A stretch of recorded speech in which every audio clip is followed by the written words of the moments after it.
Praise lord. దేవాతి దేవునికి వందనాలు. ప్రభు నామమున మీ అందరికీ నా ప్రత్యేకమైన వందనాలు, శుభాలు తెలియచేస్తున్నాను. ఈ దినము కొరకు ఏర్పాటు చేయబడిన దేవుని వాగ్దానము యోబు గ్రంథము 42వ అధ్యాయము 10వ వచనము.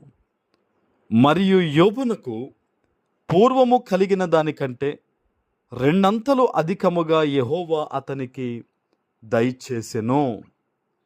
దేవుని నామానికి మహిమ కలుగునుగాక. ఈ ఉదయకాల సమయంలో సర్వ సృష్టికర్త అయిన నీ తండ్రి గొప్ప వాగ్దానాన్ని నీకు అందిస్తూ ఉన్నారు. ఆనాడు యోబు గారు తన జీవితంలో అన్నీ కోల్పోయి క్షీణించిపోయిన పరిస్థితుల్లో ఉన్నప్పుడు కూడా దేవుడు ఆయన ఎన్నడూ కూడా విడిచిపెట్టలేదు. యోబు తన జీవితంలో చూస్తే కోల్పోయిన ప్రతిదీ కూడా తిరిగి రెండంతలుగా పొందుకున్నట్టుగా మనం చూస్తూ ఉన్నాం. ఈరోజు దేవుడు ఇంత గొప్ప వాగ్దానాన్ని నీకు ఇస్తూ ఉన్నారు. నీ జీవితంలో డబ్బును కోల్పోయావు, మనుష్యులను దూరం అయ్యావు, వేదనకరమైన మార్గం గుండా వెళుతూ జీవితం సాగుతూ ఉన్న ఈ పరిస్థితుల్లో నువ్వు అనుకుంటున్నావేమో నాకెవరూ లేరు అని, నువ్వు అనుకుంటున్నావేమో నా బాధ ఎవరికి చెప్పుకోవాలి అని, నువ్వు అనుకుంటున్నావేమో నేను సమస్తము కోల్పోయాను, ఇంకా నా జీవితం అంతా కష్టపడినా నేను తిరిగి పొందుకోలేను అని అనుకుంటున్నావేమో. కానీ సజీవుడైన దేవుడు ఈరోజు నీతో మాట్లాడుతున్నాడు. నీ జీవితంలో నీవు ఏది కోల్పోయినా నీకు మేలు కలిగేటట్లు తప్పకుండా దేవుడు మరలా నీకు ఇస్తారు కొన్ని. హల్లెలూయా. ఆయనకు నువ్వు దగ్గరగా సమీపంగా జీవించాలి.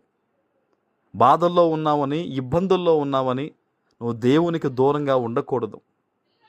దేవుని మీద ఆధారపడి జీవించాలి. నిజానికి చెప్పాలంటే కొంతమంది ఆత్మీయ జీవితంలో పరిపూర్ణమైన వారు చెప్తారు, శోధన కష్టము అనేది దేవుని పాదముల వద్ద జీవించడానికి దేవుడిచ్చిన గొప్ప సమయము అని. ఈరోజు నువ్వు చింతించొద్దు, బాధపడొద్దు. నీకు అవమానాలు ఎదురవుతున్నాయని, నీ మీద నిందలు పడుతున్నాయని, నీవు చిన్నదానిగానే ఉండిపోయావని, అనేక మంది నిన్ను దూరం పెడుతున్నారని నీవు బాధపడడం కాదు. కానీ దేవా, ఈ కష్టములో కూడా నీవు నన్ను గుర్తిస్తావు కదా, ఈ శ్రమలో నీకు దగ్గరగా ఉండే అవకాశం నాకు ఇచ్చావు కదా, నీవు నన్ను ప్రేమిస్తున్నావు కదా అని ఆయన యందు భయభక్తులు కలిగి నీవు ఉంటే గనుక నువ్వు ఖచ్చితంగా దీవించబడతావు.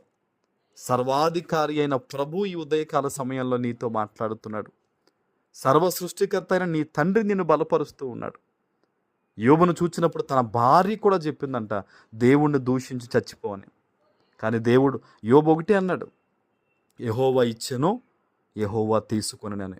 ఈరోజు దేవుని సన్నిధిలో ఏదైనా సరే, ఏం జరిగిందో నీ జీవితంలో, ఎవరినన్నా నేను దూషిస్తున్నారేమో, నీ కుటుంబ సభ్యులే అర్థం చేసుకోకుండా ప్రభువుకు ఒకవేళ నేను దూరపరుద్దామనో, నిన్ను దూరమనో ఏదైనా మాట పలుకుతున్నారేమో, యోబును జ్ఞాపకం చేసుకో. యోబు జీవితాన్ని ఒక్కసారి ధ్యానించు. అనేక మంది అనుకున్నారట యోబు చనిపోతారని. 4 తరాలు యోబు బ్రతికాడంట. హల్లెలూయా. అంటే దేవునికి అసాధ్యమైనది ఏదీ లేదు. ఈరోజు దేవుని దృష్టిలో నీవు ఉన్నావు, దేవుని కనుదృష్టి నీ మీద ఉంది. అందుకనే ఈ వాగ్దానం నువ్వు వినగలుగుతున్నావు. నువ్వు అనేక సంవత్సరాలు దీవించబడతావు ఇంకనూ కూడా. హల్లెలూయా.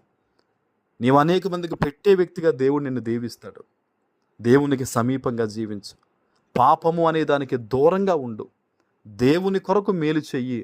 దేవుని మీద ఆధారపడి బ్రతుకు. తప్పకుండా నువ్వు ఆశీర్వదించబడతావు. ఆమేన్. ప్రార్థన చేసుకుందాం. పరిశుద్ధుడు అయిన మా తండ్రి, ప్రేమ కలిగిన ప్రభువా, మీకు స్తుతులు. నాయన, ఈ ఉదయకాల సమయంలో మీరు ఇచ్చిన గొప్ప వాగ్దానము ప్రతి బిడ్డ జీవితంలో నెరవేర్చి స్థిరపరచమని యేసు నామమున ప్రార్థిస్తున్నాను తండ్రి. ఆమేన్.